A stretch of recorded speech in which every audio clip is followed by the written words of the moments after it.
Right, we'll move on to actual wrestling then. Jey Uso. So remember last week?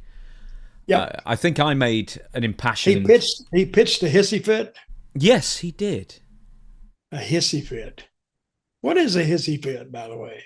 It's what Jey Uso pitched. Yeah, that's what it was. A tantrum. So he does a little tantrum thing, and then he looks like he's turning heel. And then this week they completely ignored it. Didn't make mention of it at all. Jimmy, the Interrupter, AJ Styles, and Dragon Lee. So why do you think he's going heel? Because he pitched the fit? Well, okay, all right then. So I made a video last week and just said I'm sick of Jey Uso because I find the whole shtick boring and they dedicate too much time to the entrances. And you know how we always talk about the entrances? It takes like 12 minutes for an entrance, and you have a birthday waiting for it. WWE, I love you to death, guys, but come on. I mean, some of those entrances are way, way too long. You know who he is. By the time he gets to the ring, hey. And I don't think nobody is buying a ticket or watching on TV just to see him walk down the aisle. Well, I'm not sure they're paying anything to watch him wrestle either, because I said also, it's like, yeah, I guess he's okay in the wrestling portion of it, but do you know what? I don't think he's the same as a Gunther or a Seth Rollins or a CM Punk or a Brock Lesnar or a Roman Reigns. I don't think he belongs in that class, the main event stars. And I said the best thing for him to do is go back to a tag team. But one thing you can say he's got, with a little help from the higher ups in WWE, he has longevity. How long has he been there? Hmm. I'm going to tell you how long. How long? 15. At least. He was there when I was there in 2014, and he was there, and he'd been there like a year then. So that's how 2014, he'd been there a while. Oh, yeah. So it was 11 years since I was there or started there. But back in the day, I'm talking, of course, your viewing audiences were much smaller. And when a guy got stale, it was time for him to go. And the only thing that compares to buying tickets was ratings numbers or viewership. And I think since he's been there so long, nothing to do with his talent, nothing to do with his ability to have a good match, nothing. It's just that the fans they're just worn out on him. And I think turning them heel, people go, and I think they've figured it out now. Oh, they're going to turn him bad guy to see what they can get out of him. And most of the time, people have that figured out. And even if they turn him back, it doesn't make a difference. So what happened back in the days when the guys got stale, it was the talent knew it was time to leave because his money went down.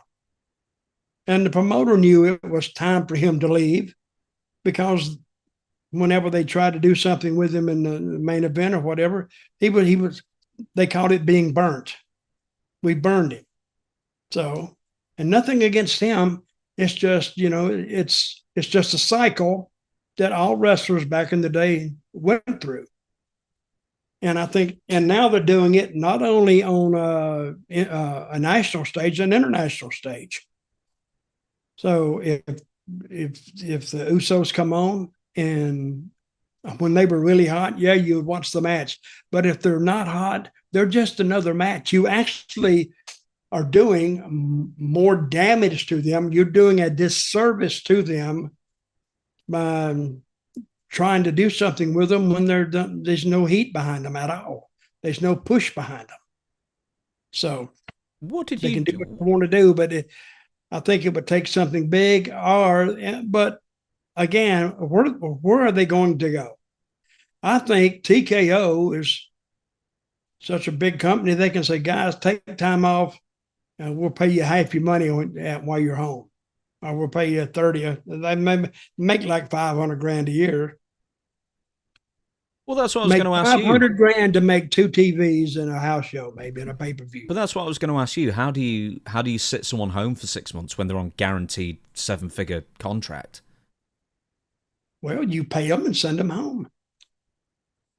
That's fine that TKO can afford it, but I mean, for any other wrestling company in the history of No, the world, I no, mean, you you couldn't do can't that. do it. I No, mean, I you know can't Tony do it. Khan does it as well, but for other reasons. But that is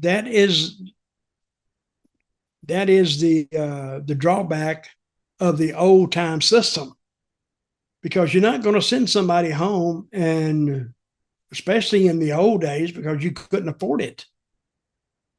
You might as well keep him out there, and you're paying him.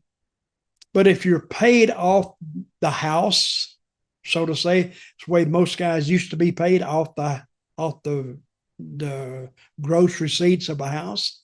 You know, you can actually starve out there depending on that. And that's why you saw so many guys floating between territories. They go to one territory and they were promised this, and when they get there, they don't get it. So they said, "Well, screw this, I'm leaving." Don't Yeah. blame them. Yeah, I think some people can stay on TV a long time. I just, like with Jey Uso, I just think he's been over pushed. And I don't know if other people feel that way, but I do. And he's just somebody who's just, skip. He's one of the skip people now. Because you can only do the entrance so many times before it's redundant. And then Okay, who what? are you? And basically, he's an entrance. I mean, like, no one's saying, wow, did you see that Jey Uso match? I do. I say it every week. I'll text you every week. Wow, Jey Uso was on TV. Wow. See? So who is the hottest thing in WWE right now? Funnily enough, one of the hottest people in WWE right now is LA Knight. He seems to get more and more popular. Whether he wins or loses, people don't get sick of him. Not been sick of him in 2 years. Well, I see a part of Steve Austin in him. Yeah.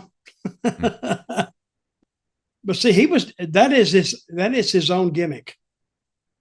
He was doing that in TNA. I was there with him then, and he's a good talker, very good talker.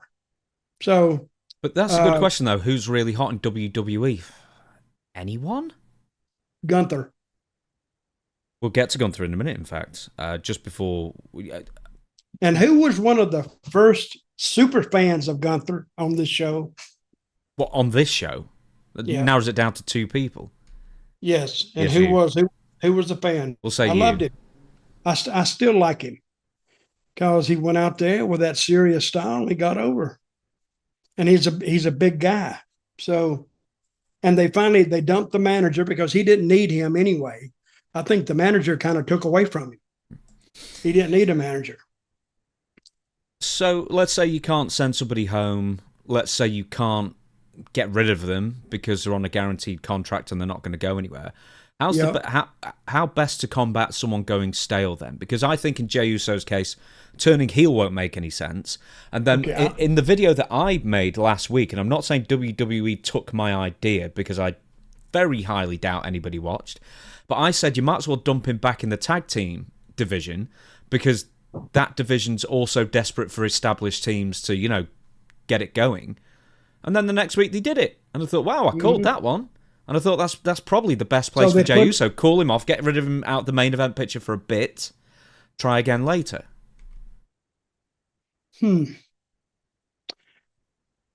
How would you do it? I don't know. To me, the answer, you can do this with some guys. I don't think you could do it with the Usos. I'm saying they're typecast as they are, and try to put them in another, what they call gimmick, wouldn't backfire. I don't care what it is. People say that is stupid, and we're not. And the people, they get mad, and when people get mad, they just don't buy it. And you can tell when the people are pissed off, they boo the hell out of them because they're telling the creative, "Look, guys, we're not that stupid. We're not going to buy this. So keep thinking, and we'll tell you when we see it's something we like." And that's what they're doing. There's nothing against the Usos. Great team. I mean, these guys they grew up in wrestling, so they know wrestling from go to woe. But we're not talking about the Usos now. We're talking about the fans after seeing 10 or 12 or When did they get to WWE? I just asked you this. Yeah, You 2010. 2010. See, and that's a long. 15 years is a lot to ask out of the fans. So, but I hope everybody lands safely. I think they will. They've made money. I hope everybody lands safely. But it is what it is. This is a time sensitive business.